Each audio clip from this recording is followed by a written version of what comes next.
আসসালামু আলাইকুম ভিউয়ার্স, এখন শুনবেন এই মাত্র পাওয়া আপডেট খবরগুলো।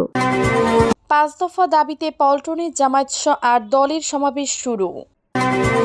জুলাই সনদের বাহিরে গিয়ে সিদ্ধান্ত ঘোষণা করলে দায়ী সরকারের, জানিয়েছেন বিএনপি।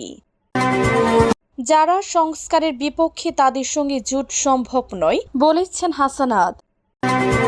সনদের আইনি ভিত্তির পর জানুয়ারিতে ভোট হলেও আপত্তি নিয়ে জানিয়েছেন সৈয়দ আবদুল্লাহ মোহাম্মদ তাহের। ঢাকা ৯ আসনে এনসিপির প্রার্থী হতে চান তাসনিম জারা। আওয়ামী লীগ জাপা ১৪ দলীয় জোটকে নির্বাচনের বাহিরে রাখলে ভোটে যাবেন না কাদের সিদ্দিকী। ৫ দফা দাবিতে পল্টনে জামায়াত ৮ দলের সমাবেশ শুরু। ৫ দফা দাবিতে রাজধানীর পল্টনে বাংলাদেশ জামায়াতে ইসলামী ও ইসলামী আন্দোলন সহ ৮ দলের ডাকা সমাবেশ শুরু হয়েছে। আজ মঙ্গলবার বেলা ২টার কিছু পরে সমাবেশ শুরু হয়। রাস্তায় সমাবেশের কারণে পল্টনে ও আশপাশের সড়কে যান চলাচল পুরোপুরি বন্ধ রয়েছে। জুলাই জাতীয় সনদ বাস্তবায়নে সাংবিধানিক আদেশ জারি ও নভেম্বর মাসে গণভোট আয়োজন, নির্বাচনী সবার জন্য লেভেল প্লেইং ফিল্ড নিশ্চিত করা সব ৫ দফা দাবিতে এই সমাবেশের আয়োজন করেছে যোগ্যপন্থ কর্মসূচি চালিয়ে আসা সমমনা ৮টি রাজনৈতিক দল।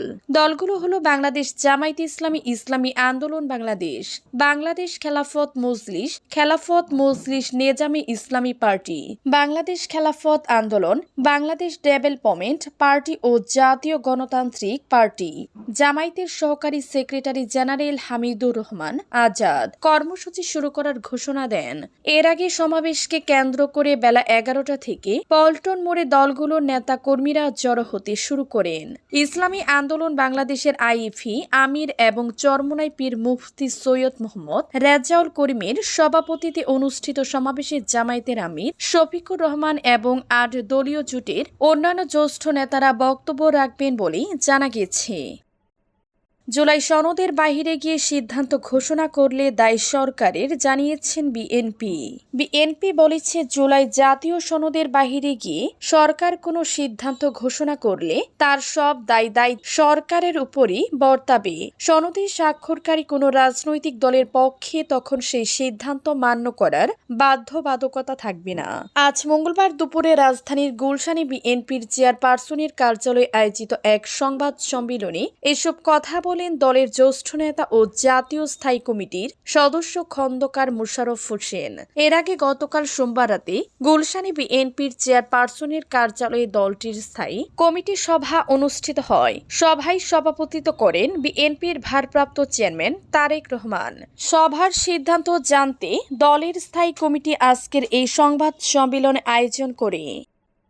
যারা সংস্কারের বিপক্ষে তাদের সঙ্গে জোট সম্ভব নয়, জানিয়েছেন হাসানাত। জাতীয় নাগরিক পার্টির এনসিপি দক্ষিণাঞ্চলের মুখ্য সংগঠক হাসানাত আবদুল্লাহ বলেছেন, যারা সংস্কারের বিপক্ষে অবস্থান নিয়েছে, যারা দেশের সংস্কার কার্যক্রমকে বাধাগ্রস্ত করেছে ২৪-এর গণ অভ্যুত্থানে, যে কারণে মানুষ রাস্তায় নেমে এসেছিল, সেই জন আকাঙ্ক্ষার বিরুদ্ধে যারা অবস্থান নিয়েছে তাদের সঙ্গে এনসিপির জোট বা নির্বাচনী ঐক্য সম্ভব নয়।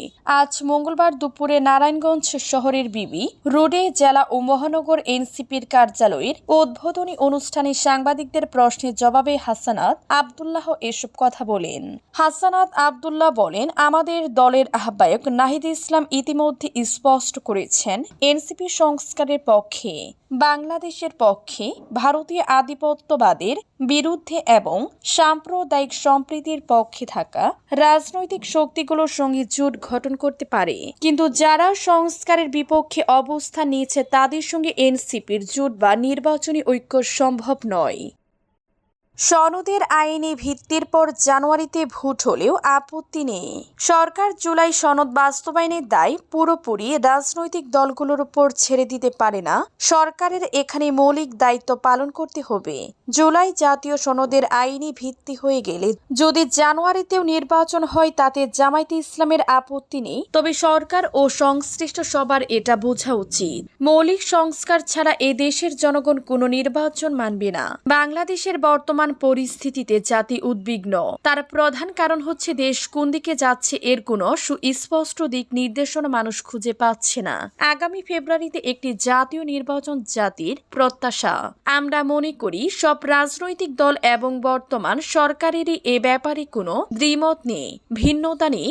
এখন যে কিছুটা অনিশ্চয়তা দেখা যাচ্ছে তা থেকে উত্তোলনের একমাত্র পথ জুলাই আন্দোলনে অংশগ্রহণকারী সব দলের অংশগ্রহণে একটি সুষ্ঠু অবাধ নিরপেক্ষ নির্বাচন।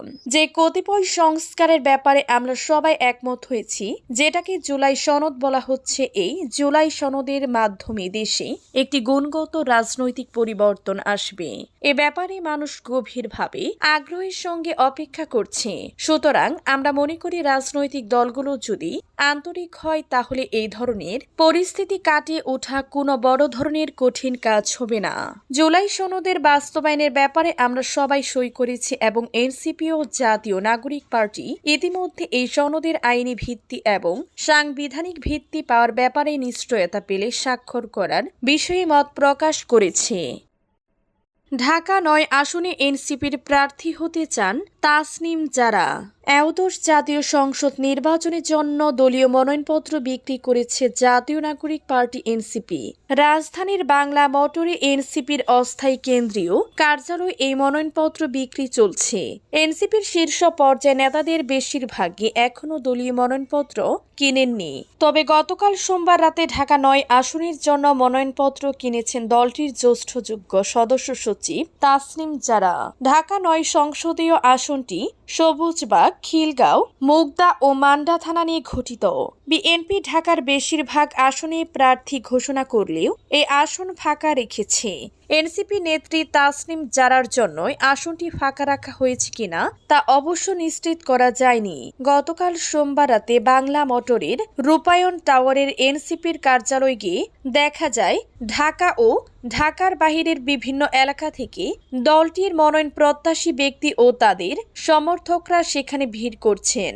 সমর্থকরা প্রার্থীদের পক্ষে নানা স্লোগান দিচ্ছেন। প্রার্থী ও সমর্থকদের অনেকে এনসিপির কেন্দ্রীয় কমিটির সুপরিচিত নেতাদের অনেকের সঙ্গে ছবি তুলতেও দেখা গেল।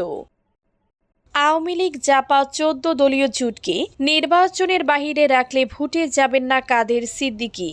কৃষক শ্রমিক জনতা লীগের সভাপতি বঙ্গবীর কাদের সিদ্দিকী বলেছেন, আওয়ামী লীগের 43% জাতীয় পার্টির জাপা 14%। আমাদের আছে 3% ভোট। যদি আওয়ামী লীগের ভোটাররা ভোট দিতে না পারে, যদি জাতীয় পার্টি ও বামপন্থী 14 দলীয় জোটকে নির্বাচনের বাহিরে রাখা হয়, তাহলে আমি গামছা নিয়ে ভোটে যাব না।